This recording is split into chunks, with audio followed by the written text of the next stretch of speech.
नियम कानून, ठीक है, जो हमारे लाइफ के लिए बहुत जरूरी है। बहुत सारे नियम कानून हमें इसमें पढ़ना है।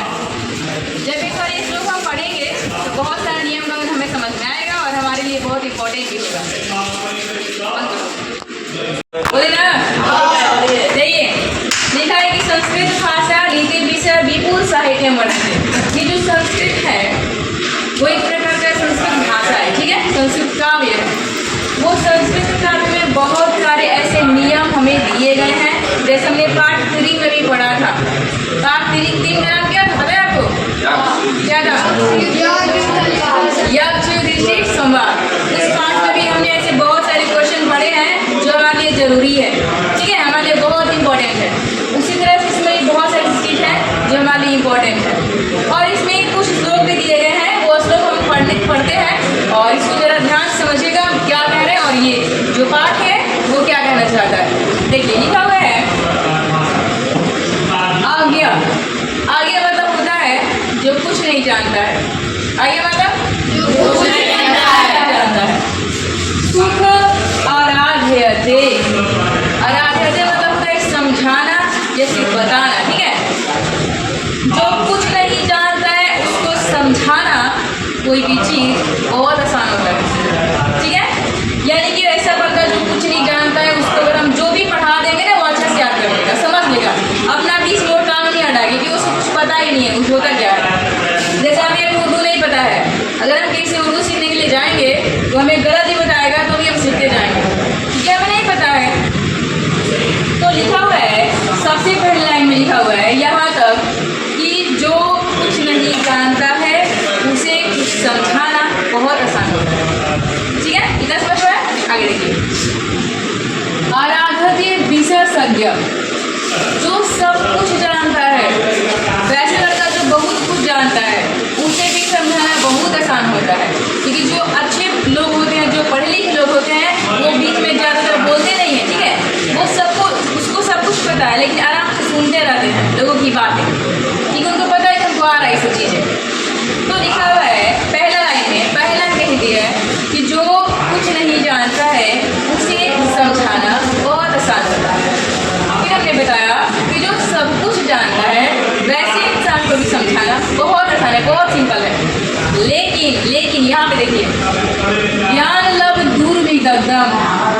वैसे व्यक्ति जो थोड़ी बहुत जानकारी रखते हैं, वैसे व्यक्ति जो थोड़ा बहुत जानता है, ब्रह्मापि नरम न रंजयति।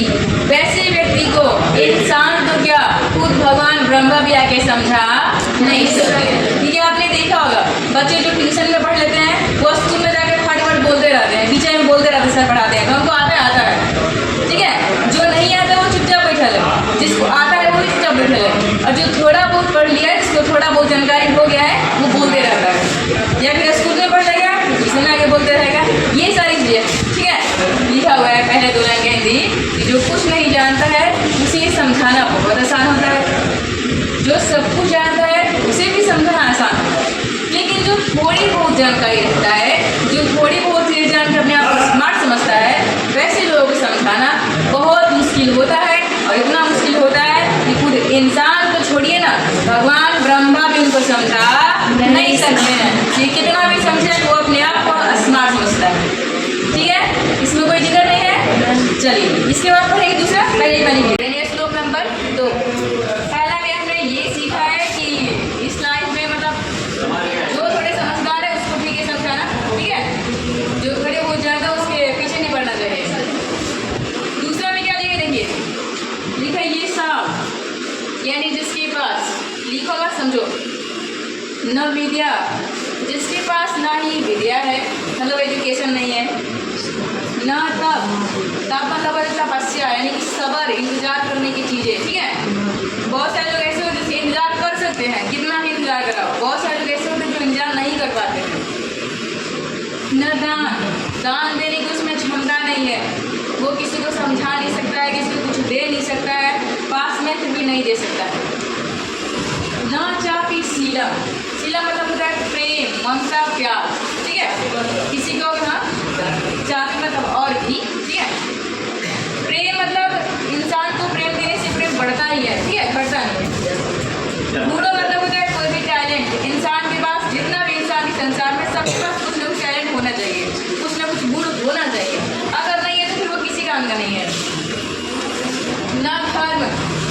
धर्म कहने का मतलब ये है कि हमें किससे कैसे बात करना है, हमारी क्या धर्म, ये सारी चीज़ें मतलब जानकारी होनी चाहिए। धर्म कहने का मतलब ये हिंदू मुस्लिम नहीं है, ठीक है।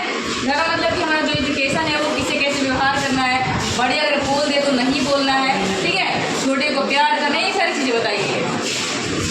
फिर मत ये लोग पहले मुझे किस बता रहे हैं, जिसके पास नई विद्या है, नई तप है, नई दान है, नई सील है, नई गुण है और ना ही धर्म, ठीक है। जिसके पास इनमें से कोई नहीं है वैसे लोग मतरीय लोग के मतलब होता है मृत्यु लोक पे। हम लोग जिस लोक पे रहते हैं ना उसका मृत्यु लोक बोलते हैं, यानी क्या पे लोग मरते हैं, ठीक है। स्वर लोक में लोग नहीं मरते इसलिए स्वर लोक बोलते हैं, लेकिन यहाँ पे लोग मरते हैं इसलिए हम मृत्यु लोक बोलते हैं, ठीक है। कि वैसे लोग मृत्यु लोक पे भूमि भार भूता मनुष्य रूप मृगाचरण, वैसे लोग इस मृत्यु लोक पे मनुष्य के रूप में जानवर के समान है। बात समझ में आया?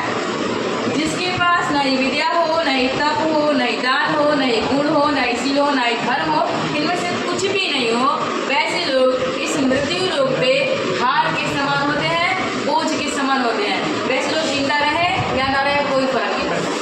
इतना समझ में आया? लिख लीजिए। एक बात बताइए, संगति का तो नाम सुने हैं?